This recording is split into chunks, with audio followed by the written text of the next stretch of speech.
Welcome to Broken Trust Stories. If you love crazy, unbelievable stories, make sure to subscribe and hit the bell so you don't miss out. Let's jump right into today's story. After 30 years of marriage, husband uncovers wife's shocking secret and delivers the ultimate revenge. Did you know that the average high school romance lasts about 3 weeks? Well, Kathy Thomas and Gregg Hollander beat that record by about 40 years. They met when she was but a freshman and he a sophomore. From that point, they were inseparable. Yes, theirs was that true mythic love that seems to stand the test of time and remain pure. Now, before you go and get misty over this nice, sweet couple, I have to tell you that Kath and I were married for about 30 of those years, and I thought that we actually were happy. Our marriage was satisfying one, and when Kathy gave birth to our daughter, Joan, it brought us even closer together. All in all, I was a contented man during those years. Allow me to make some introductions to bring you up to speed on this torrid tale. I'm Thomas Marsh, and Kathy is my loving wife, as I have already mentioned, for about the last 30 years. As I have also previously mentioned, Kath and Gregg were an item throughout high school, and yes, she did lose her virginity to Gregg. Now, as all high school romances go, they eventually come to an end. Only in this case, it was more like a temporary hiatus. As Gregg was a year ahead of Kathy in school, he set out to earn his fortune after graduating so that he could marry Kathy. That is the way my wife tells it, and she has told it often over the course of our marriage. Anyway, after leaving school, Gregg went to work on the Alaskan pipeline with his uncle, and that is where the problems began. It seems that Gregg stopped writing soon after landing there, and that left Kath in the lurch for her senior year. She finally ended up going out with some kid named Sam or Simpson or some S name, but it wasn't serious as her heart still belonged to her one and only, Gregg. Kath waited like the dutiful girlfriend, but Gregg was absent and not very communicative. Apparently, Gregg really liked working on the pipeline and began a rather nomadic life, figuring that his dear Kathy was still waiting for him to make his fortune and sweep her up in his arms upon his return. Well, that didn't exactly happen. The reality of life is that things move on and nothing ever stays the same. That applied to Kathy also as she went to college, got her degree, and met me at a party when she was 24. I was a bit older than her at 29, but we made a good match. I fell in love with her the moment I met her, and I thought she had done the same with me. Our marriage was fairly normal, and the only blemish on our courtship was when a letter arrived 2 days before our wedding ceremony from Gregg. Just like the prodigal son, he was finally coming home and wanted her to meet him. Thank God that Kath's mother talked her out of going to him, telling her that her new life beckoned and not to waste herself on that, waste about as she referred to him. After some tense emotional moments in which I was worried she actually was going to call off the wedding, Kathy finally went through with the ceremony, becoming my wife, Mrs. Kathy Marsh. When Gregg finally showed up, it was too late, as Kath and I were already on our honeymoon. Gregg, in a fit of despondency, apparently enlisted in the Marines. After the honeymoon, we settled into our new lives, Kath as a nurse and me an underwriter for a major insurance company. Okay, so insurance isn't glamorous, but it is steady and paid the bills. My marriage was solid, but there was only one tiny hiccup that kept recurring. Gregg started corresponding with Kathy, and she cheerfully wrote him back. When I asked her if it was necessary, she got indignant and said, "Oh, Tom, don't be jealous. He's an old friend who is lonely and in the Marines, and I am just writing to keep his spirits up." Well, I can't plead ignorance, as I knew he wrote her regularly, and I also knew that she wrote him back regularly. Neither her family nor I could convince her to stop writing until she got the letter telling her he had married a girl where he was stationed. That stopped the correspondence, and my peace of mind returned. The next 3 years, I think she received 3 Christmas cards from Gregg, and that was it. During this hiatus from Gregg, our daughter was born, Joan. With our child, Kathy and I came together like a team of matched mules and worked hard building a home and equity so that Joan would have a good life. Yes, life was good back in those days, with both of us working together to raise and care for our child, but as is always the case, something will always spoil it. One day a letter arrived for Kathy from Gregg. She never spoke about it, but I noticed after that our consumption of stamps started to rise. I deduced that she was writing to Gregg again, but I let it go. After all, he was off somewhere making the world safe for democracy, and I was here making my family's world safe from want. If they wanted to write each other, it really was their business, regardless of how I felt about it. Eventually, Kath began to share some of her information from Gregg with me. He had gotten divorced from his first wife, but now had another. He had seen combat and was apparently highly decorated. I listened half-heartedly, but Kathy spoke with pride over her soldier. I corrected her, saying that he would be upset being called a soldier as he was a Marine. Kathy gave me a cute giggle and said, "Oops, I guess I'd better watch that." Watching her talk about him really depressed me, but I hoped that someday she would finally get over him and focus on her family. Well, she never did. Gregg stayed in the Marines for 30 years, married and divorced 3 times, and now had enough medals to make General Patton envious. It was with dismay that I realized that while Gregg had become more glamorous in my wife's eyes over the years, I had only gotten old and predictable. My one hope was that Gregg, when he was discharged, would settle down somewhere far away from us. Unfortunately, he didn't, and that is where we are now. Joan, our daughter, grew up and is now married to a great guy, Frank Campbell. The other great news is that they are expecting their first child. I am now 60 and looking forward to the magic number 65 so I can go off and spend my last few years in peace and retirement.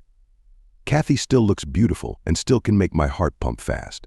Little did I know that my life's tranquility would soon become a thing of the past. It was a Thursday when I came home to find Kath dressed to the nines, telling me that we have a reservation for dinner at 7. At first I thought I had dropped the ball and missed an anniversary or a birthday, but after a few quick calculations I knew I hadn't. Well, I played along and went to our bedroom to clean up and try to look somewhat in the same league as Kath. Dinner was superb and the restaurant was packed, which led me to believe that Kath had something else on her mind other than just good food.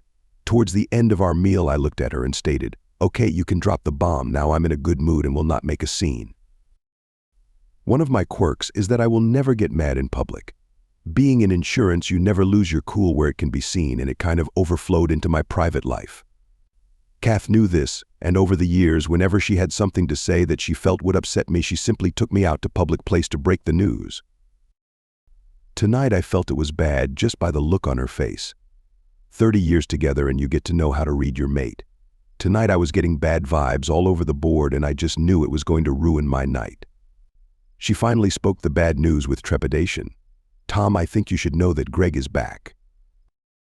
I suddenly felt queasy, but I was sure it was not the quality of the food I had just consumed. I stared at her for a few moments, waiting for the other shoe to drop, but Kath just looked pensively at me. Finally, I broke the awkward silence. "When you say back, do you mean as on leave?"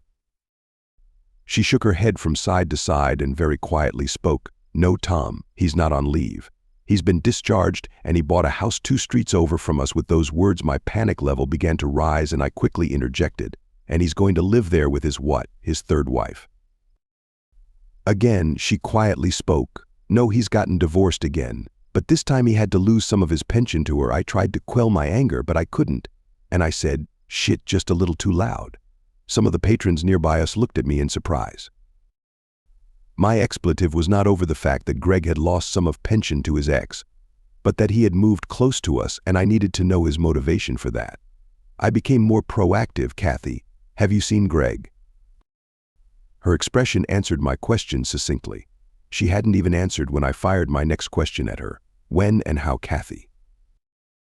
She looked a little queasy too as she answered, "He stopped by our house yesterday to let me know that we were now neighbors." My heart was beating like mad and I pushed on with my interrogation, even while fearing what I may find out. "Did you sleep with him, Kath?" Again her face spoke volumes before she rattled out, "I did, Tom, but it is not what you think." I looked deep into her eyes and almost growled, "What I am thinking, Kath, is that my faithful spouse has slept with someone other than her husband. Now explain to me how that is not what I am thinking." "I did it because he needed me, Tom. When he came over, he looked so lost. He is suffering from the PATS or something, and with the divorce he needed me terribly, so I tried to help him. I love you, Tom, but I realized that I still love Gregg too."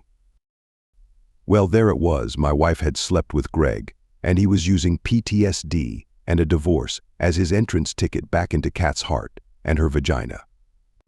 I looked her straight in the eyes and spoke as decisively as I had ever spoken to her in our marriage.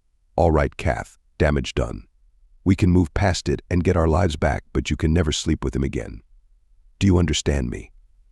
She looked at me with tears in her eyes as she spoke softly but with determination. "I can't promise that, Tom. I love him, and he needs me even more than you do."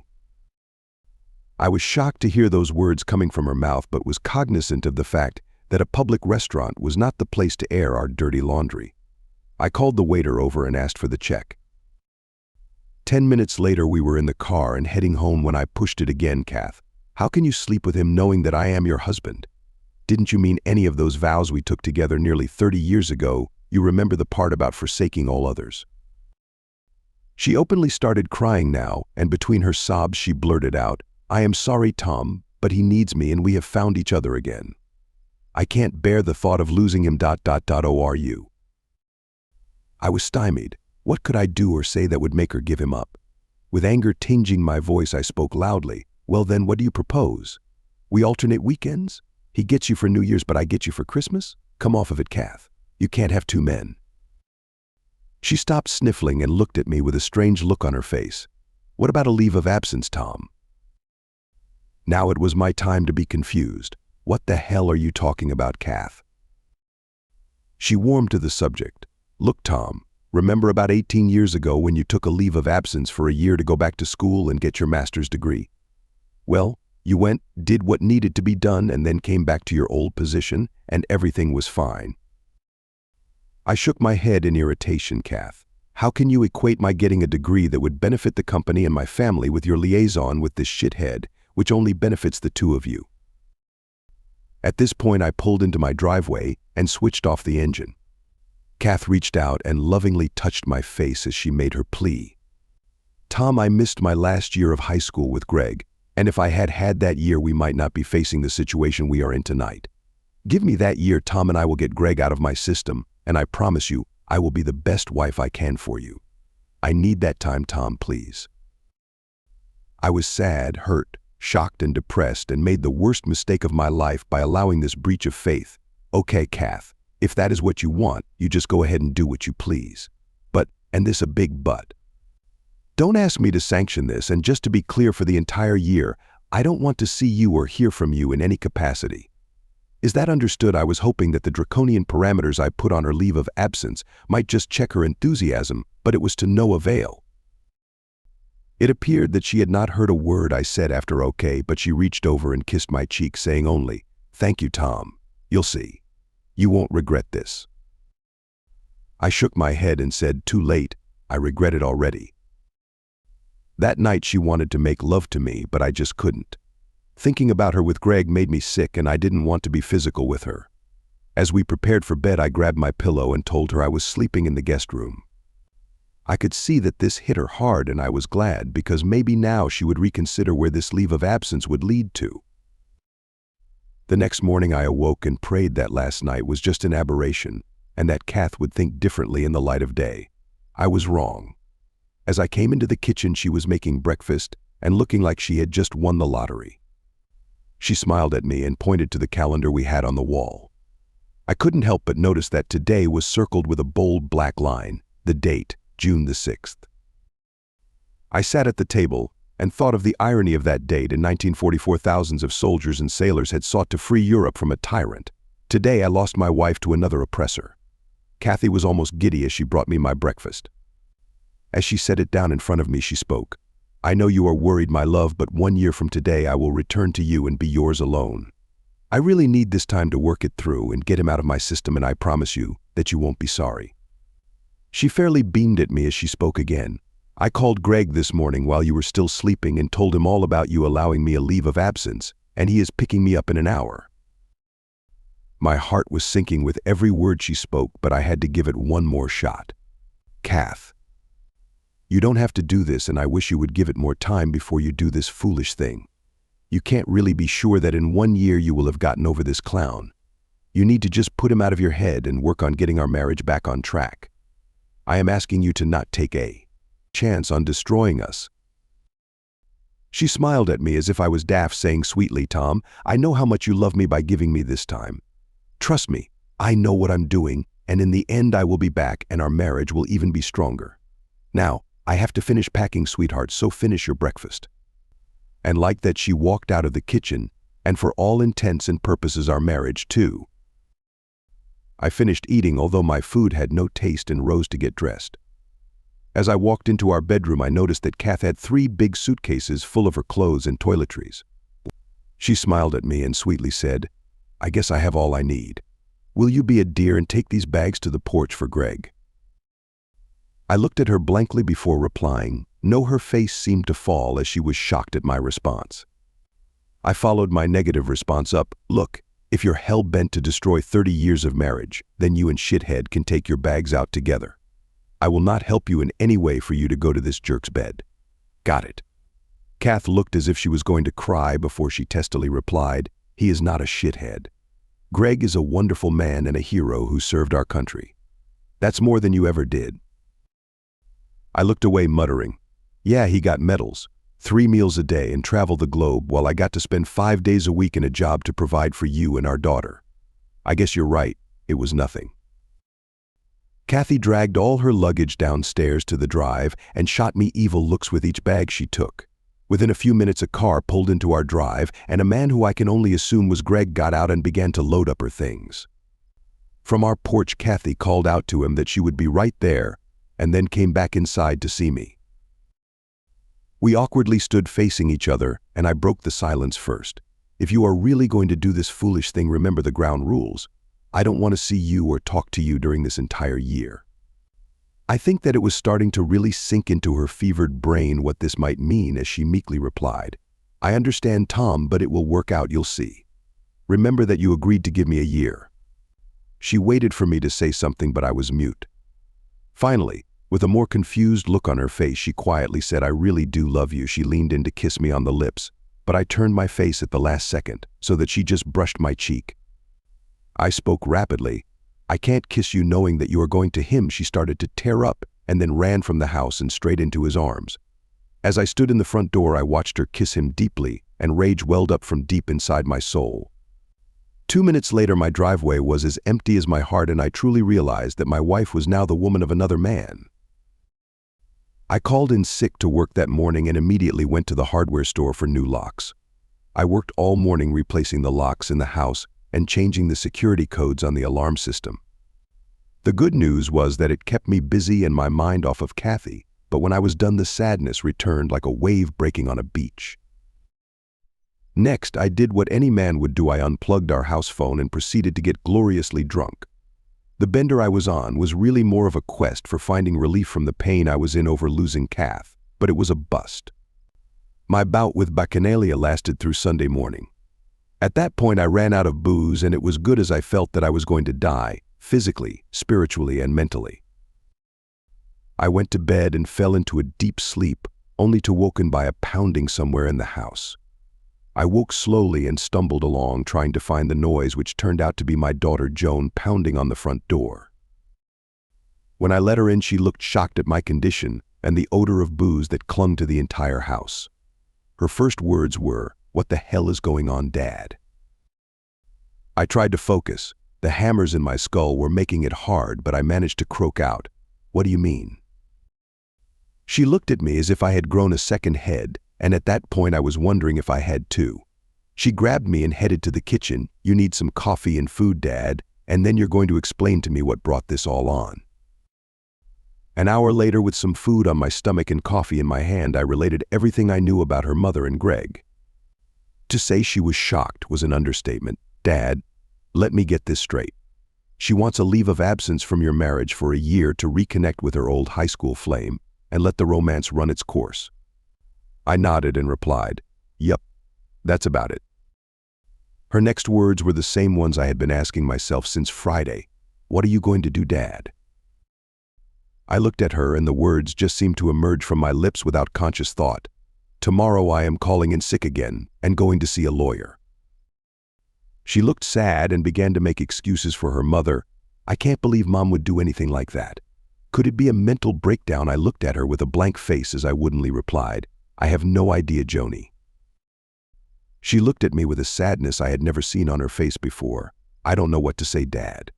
I want to tell you to think about it, but to be honest with you, it sounds like your best option." Joan stayed with me for a few hours more and made a dinner for me to eat later. When she left, she kissed me and said again how sorry she was. As she was leaving, I asked, "Why did you show up here today anyway?" She looked into my eyes. "Mom called and asked me to come by and check on you, but she never told me why or where she was." I nodded like I understood, which I didn't. "Okay, well, thanks, and drive carefully, sweetheart." Monday I did call in sick and also saw a lawyer. The upshot was that even though a divorce was a slam dunk in my favor for spousal abandonment, and it might preclude her getting half of my retirement, the other assets of the marriage were still fair game. For the first time, I realized that Kathy's year hiatus might be just the ticket to eliminate some of those assets. The next 3 weeks rolled by quickly. I was really surprised how soon I adjusted to being alone. The upside is that I realized that I felt like a weight had been lifted from me, as I no longer felt responsible for another human being. The downside was waking up alone and going to bed alone. I didn't see or hear of Kathy until mid-July. I had stopped in for a few drinks on a Saturday at Flynn's, an upscale tavern in our town. I was sitting at the bar when the two of them walked in hand like two lovesick teenagers. They were so involved with each other that they never even noticed me sitting at the bar. As I watched them, I took particular note of Gregg. He was well-muscled and moderately attractive, and I could see why Kathy was attracted. But he seemed to almost dominate her, as she seemed to cater to his every whim. He talked, and she listened. He moved, and she accommodated him in every way. When she got up to go to the ladies' room, she finally saw me sitting at the bar and flashed me a tentative smile. Upon her exit from the ladies' room, she hesitantly came over to me. "Hi, Tom. How have you been?" I wanted to tell her to scram, but I kept my manners and smiled before replying, "Oh, about as well as can be expected when your wife of 30 years just leaves you for some piece of scum. What else can I do for you?" She seemed confused by my sarcastic response, but stood firm. "Tom, I need to get back in the house. I left some personal things there, and when I tried the other day, my key wouldn't work."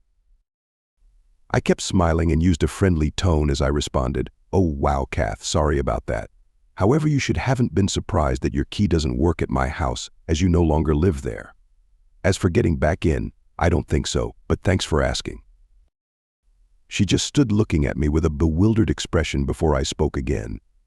"I guess you'd better get back to your boyfriend before he gets all shook up." I could see the tears now welling up as she whirled and left, while I returned to more important matters, namely finishing my drink.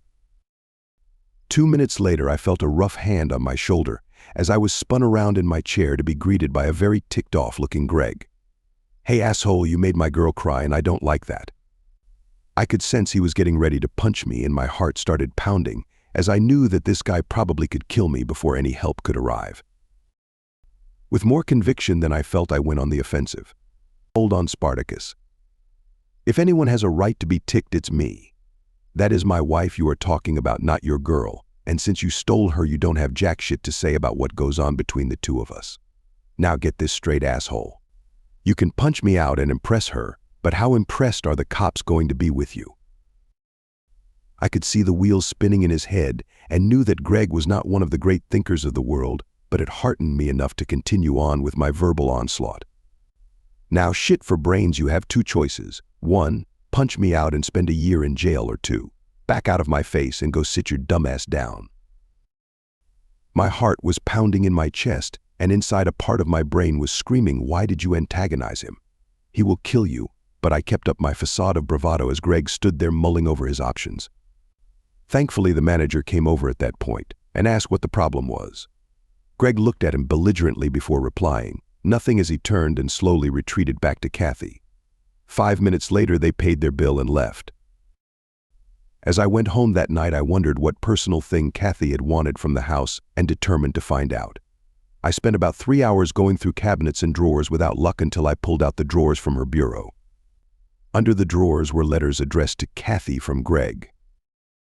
As I read through them, it became very clear that this year of being with Gregg had been in the works for a very long time.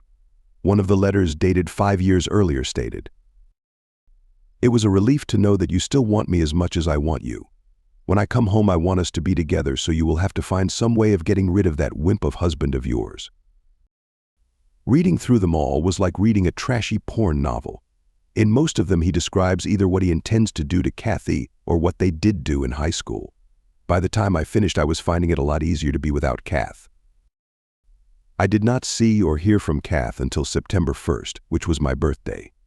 Coming home from work that day, I found a covered pot and a birthday card on the porch. I took them inside, where I found that she had cooked pot roast, which was my favorite dinner. The card was to wish me a happy birthday, but she had written in it, "Tom, I know that we are not to communicate, but I couldn't just ignore the birthday of a man I love so much. I dream about us at night, my love, and know that when this year is over, I will be yours completely and he will be gone. Please don't ever stop loving me or give up on us. Kath." My daughter Joan had kept pretty close tabs on me since Kath had left, and she called me for my birthday. After some small talk, she finally got around to a real reason for calling. "Dad, you know that my due date is in 3 weeks, right?" How could I forget the birth of my first grandchild? "Yes, I know, sweetie. You and Frank must be getting so excited." A momentary lapse in the conversation alerted me to the potential problem when she spoke again. "Dad, Frank and I went out to dinner with Mom and Gregg. Mom wants to be there when my baby is born and wants Gregg to be with her. I know that you and Mom agreed that you would not communicate during the year, but can you make an exception for me? Just this once, please."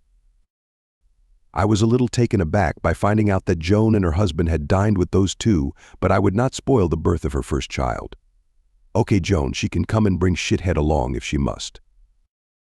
Joan corrected me immediately. "Dad, stop calling him names. He is not that bad of a guy, actually, and he is making Mom really happy. I haven't seen her so euphoric in years."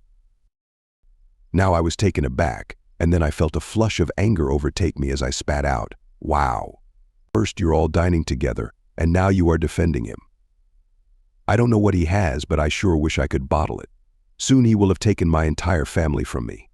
Just out of curiosity, when are you going to start calling him Dad?" She spoke up quickly, and I could hear the regret in her voice. "Dad, I am so sorry. I didn't mean it to come out sounding like that. I can imagine how you are feeling, and I really am sorry." I cut off her apology and coldly said, "It's all right, forget it. Listen, I have some stuff on the oven that I have to take care of. Be good, okay?" She said she loved me and rang off. I guess it was then that I realized that my life would never be the same again, and that it was time to start fighting back. First, start liquidating my assets to get my net worth down. Second, get out of my funk and start to get back into the world again. The next few days were busy ones for me. First, I got some advice from my lawyer on what I can do with my assets legally. Check. Next, I got a little self-protection insurance in the form of a taser. I figured that next time Gregg was coming at me, I would not be able to talk my way out of it. Third, I booked a trip to Vegas in October. And fourth, I went online to find a woman of my age who wants a good man for a stable long-term relationship. With regards to my assets, I could spend them or give them away. As my wife is not living with me, it apparently is up to me how to disperse our assets. The reason I found this interesting is that it gave me quite a bit of leeway in what my future plans would hold. When Joan delivered her baby, I was at work, and my secretary took the call. The call came from her husband Frank, and he was overjoyed to report that I now had a grandson. I congratulated him and told him I would be right there. When I arrived at the hospital, I found out which room Joan was in and went directly there. As I approached the door, I accidentally overheard her and Kathy talking. "Mom, what you are doing to Dad is unbelievably senseless. Do you really want to lose him for Gregg?" Kath's voice was soothing. "Don't get excited, Joan. I am not going to lose your dad. He loves me too much to ever let me go. Besides, what I have with Gregg right now is magical. It's hard for me to describe it. But every day is just like it was in high school, only better now that we can sleep together. He treats me like I'm his princess, and every night he curls my toes. I have never had such wonderful make-out in my life. I will truly miss it when I go back to your father." Joan sounded disgusted. "Mom, I don't want to hear about you and Gregg's love life. I admit he is a terrific guy, and you two do seem to fit so well together, but I want my baby to have grandparents that are together, not divorced or bickering. Please, Mom. You have to go back to Dad, and you'd better do it before it's too late. He might be boring and predictable and definitely not in the same league as Gregg, but Daddy will always be there for you. Gregg is a dreamboat without any doubt. But sooner or later all boats sail. Dad, on the other hand, is a rock. He won't ever leave you if you make this right. Beg him on your knees if you have, but get him to take you back." She paused for a moment before making an impassioned plea. "Mom, don't wait too long, or I'm afraid you'll lose him." Kath's voice once again showed how deluded she really was. "You don't have to worry about your dad and me. When the time comes that I'm over Gregg, he will gladly take me back."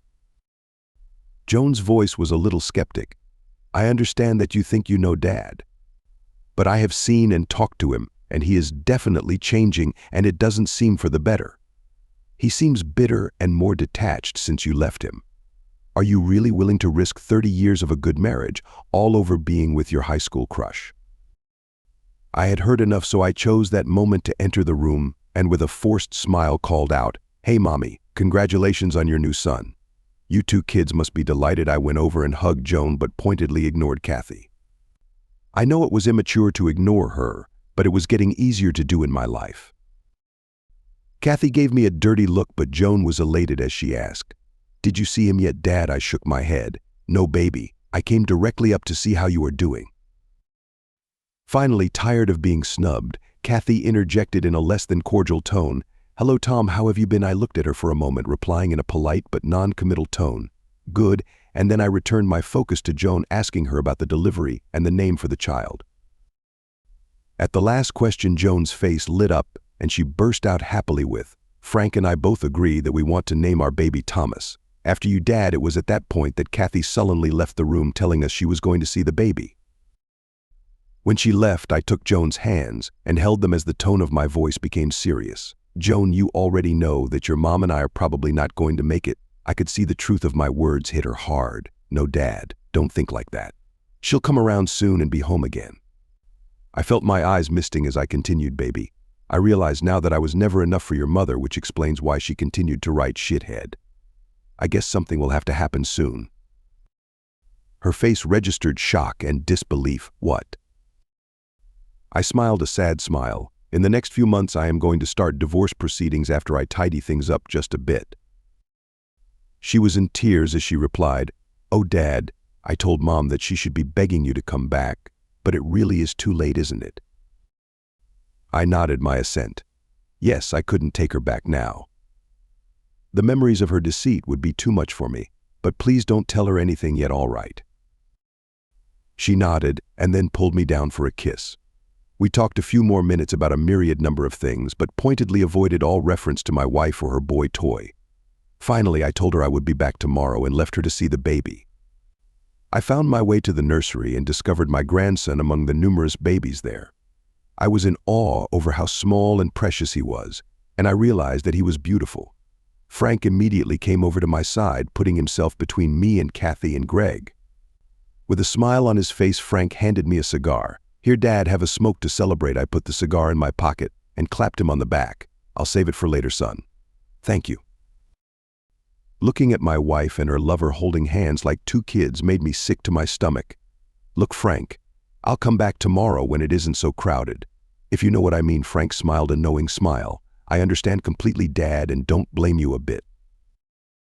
As I was beginning to leave, Kath sheepishly called out to me, "Gee, Tom, it seems like just the other day that we were bringing our baby home, and now it seems so strange that our baby now has one of her own.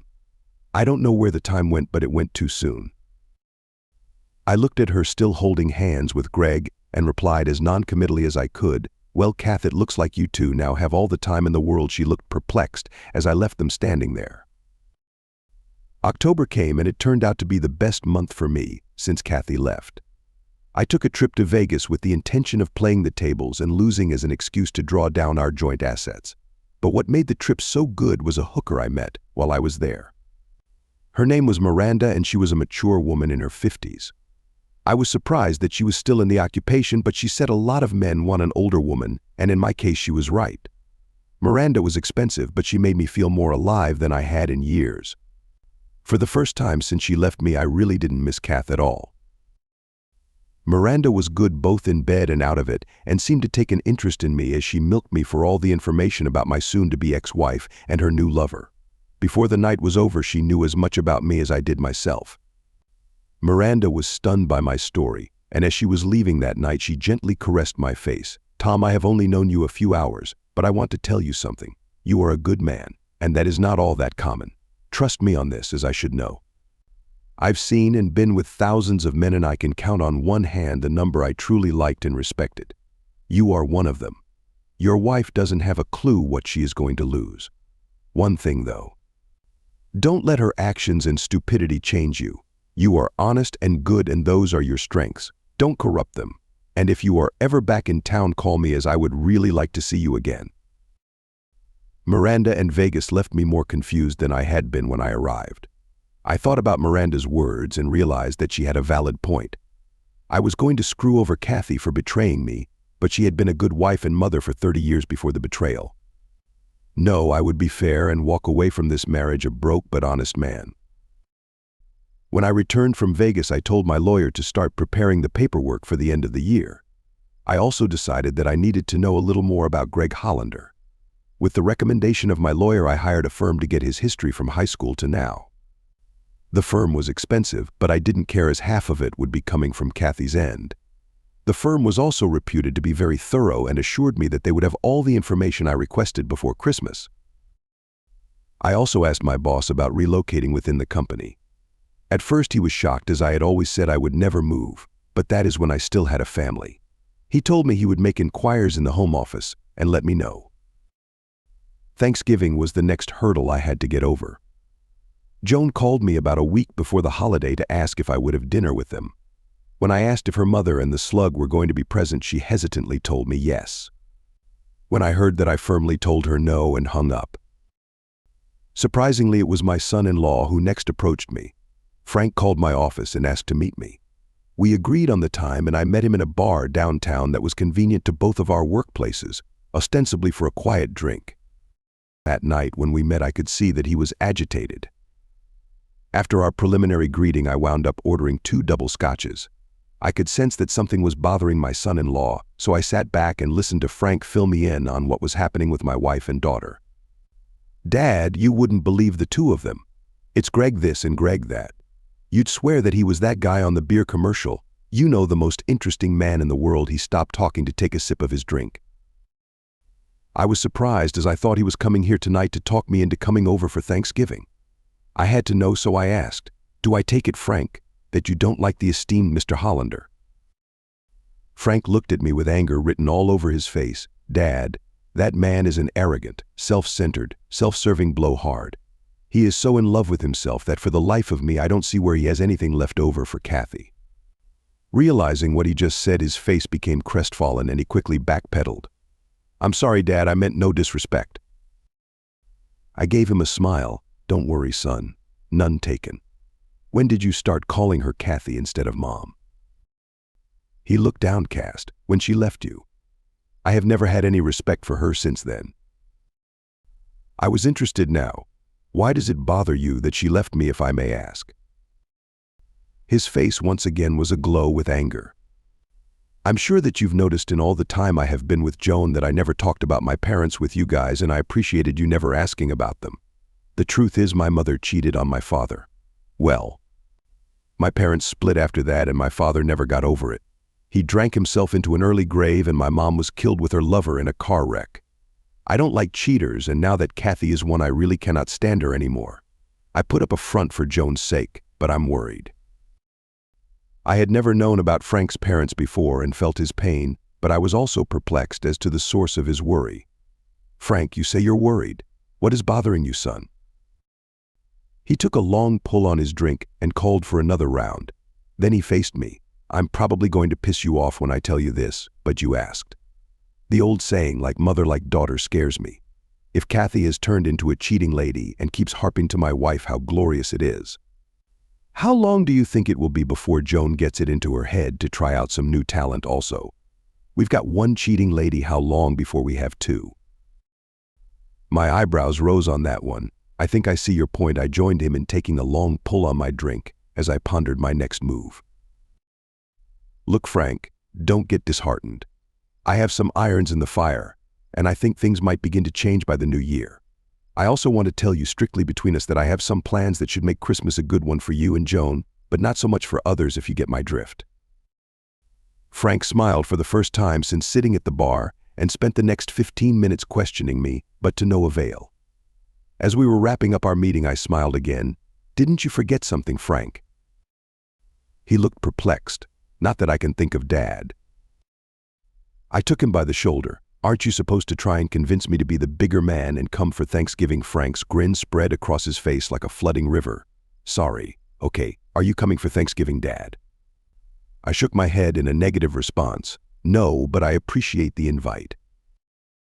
Joan called me twice more before Thanksgiving to plead with me to come until I finally put it in perspective. "Look, Joan, when your mother left me for that thing last June, I told her there would be no communication between us for the year she wanted off from our marriage. I have already broken that rule once at the birth of little Thomas, but I won't break bread with them. Is that understood?" The holiday came and I had a frozen dinner.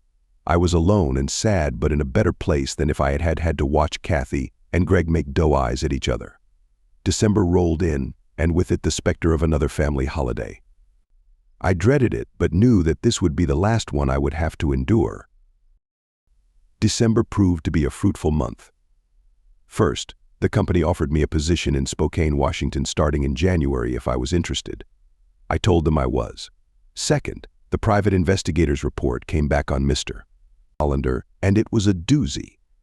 Apparently, old Gregg had 3 wives who all divorced him for cheating. Add to that 2 children from women other than his wives which he was still paying child support on, and the fact that his last wife got half of his pension in their divorce. The cherry on this messed up sundae was that Gregg was busted from E8 to E6 during his last year in the Corps. In short, his financial and moral position seemed rather weak. The last bit of good news is that Kathy would be served with divorce papers the first working day after Christmas. Yes, I felt the old holiday spirit flowing through me now. I called Joan and asked her about plans for Christmas, and once again she pleaded with me to make the baby's first holiday a real family affair. I asked if Gregg was to be in attendance, and Joan got miffed at me. "Dad, you might as well get used to it. He is a part of our family now, whether you like it or not." I curtly stopped her dead in her tracks. "You're right. I don't like it, but for the baby's sake, I will be there." Joan seemed truly happy as she cried out, "Thank you, Daddy. This will make everyone so happy." I was fairly confident that it wouldn't, but who was I to spoil the fun? 2 days later, after getting home from work, the phone was ringing, and without thinking I picked it up. Hello. The line was awkwardly quiet, and I was about to hang up when a voice finally responded. "Tom, it's me, Kath." I could have been knocked over by a feather. "What's wrong, Kath? Are you hurt?" Her voice seemed timid as she spoke. "No, I'm fine, Tom, but I wanted to thank you for agreeing to come to Christmas. I know I have hurt you, Tom, and I am beginning to realize just how much. But I needed to tell you I am thankful because we have never been apart for any holiday in the last 30 years. I was miserable at Thanksgiving without you and have been thinking so much about us lately." I cut into her trip down memory lane. "Well, Kathy, I am glad to hear you actually think about us once in a while, but I must point out that when you started this whole leave of absence crap, I stipulated that there would be no communication between us. I have relented that rule for 1 day, Christmas. Therefore, I think we should end this call now. Goodbye." As I hung up the phone, I felt terrible, as I had never spoken to her as harshly in our 30 years together. But as terrible as I felt over my words, it was not as terrible as I felt the day she walked out on me. The month went slowly, and I got my Christmas shopping done with plenty of time to spare. I wanted to make sure that I had gifts for everyone on Christmas Day. I also packed up all the things I was taking to my new job and rented a U-Haul to drive across the country. I also talked to a nice woman in my new office who said that she had picked out a couple of very nice furnished apartments close to the office. The good news was that she was going to personally show them to me when I arrived in Spokane. Yes, things were going well for me in December. Christmas Day, I arrived at Joan and Frank's to find that Kathy and her thing had already gotten there. Joan grabbed me and gave me a big hug as I came in with a bag of presents. She made a comment about what a surprise and then headed back to continue making dinner. I only smiled, thinking, if she only knew what a surprise. Frank shook my hand and took my coat as I quickly asked, "Can I see my grandson?" Frank nodded and told me he was in the nursery for a nap, but I could look in. I snuck in quietly and looked at the sleeping form before me. I felt a river of emotions running through me, knowing that I would soon be leaving him, but I knew I couldn't stay. I felt a movement behind me as Kathy came up silently to stand at my side. I caught the irony of it, that this is where she should have been since June, by my side. Kathy looked over at me and in a whisper said, "We have a beautiful grandson, Tom." I was filled with sadness as I responded, "Yes, Kathy, but who will he be growing up to call Grandpa, me or both?" Kathy seemed surprised at the question. "Why, you silly? You're the only grandfather this child will ever have, Tom." I quietly mumbled, "Let's hope you're right, Kathy," and then I left the room. The next few hours were interesting as Frank and I socialized while Joan, Kathy and Gregg seemed to be in a world of their own. I was disappointed in how quickly my daughter had succumbed to Gregg's charms. Frank just looked disgusted, but I told him to hang on as things were going to change tonight. He managed a twinkle in his eye as he conspiratorially said, "I hope so, Dad. I can't stand this asshole around her much longer. At this rate, he'll be making a play for Joan soon." Tom handed out gifts on what he knew would be his last holiday with his family. Joan opened her envelope, shouting with joy at finding the deed to her parents' house, now hers and Frank's. Kathy's happiness faded as she nervously asked Tom, "Where are we going to live?" Tom, calm and detached, replied, "I've got it covered." He handed her a card and a small box. Kathy, hopeful, unwrapped the box and found a bracelet inscribed with the words, "Thank you for the best 30 years of my life, Tom." Kathy, confused, looked at him and said, "It's beautiful, Tom, but you didn't write love." With a calm smile, Tom handed Kathy a farewell gift, a bracelet engraved with his final goodbye and a packet revealing Gregg's sordid past. As Gregg lunged in anger, Tom calmly used his taser, stunning the man while Kathy sobbed in disbelief. Tom declared their marriage over, reminding her what she'd lost and telling her to enjoy her freedom with Gregg. Turning to his daughter Joan, he left her with a stark warning before saying goodbye to his grandson and walking out. Amid stunned silence and one desperate shout, Tom left, headed west, ready to start a new life. Thanks for watching. If you enjoyed this story, don't forget to like this video, comment your thoughts below, and of course subscribe to the channel for more gripping stories like this one. And make sure to hit the notification bell so you never miss an update. See you in the next one.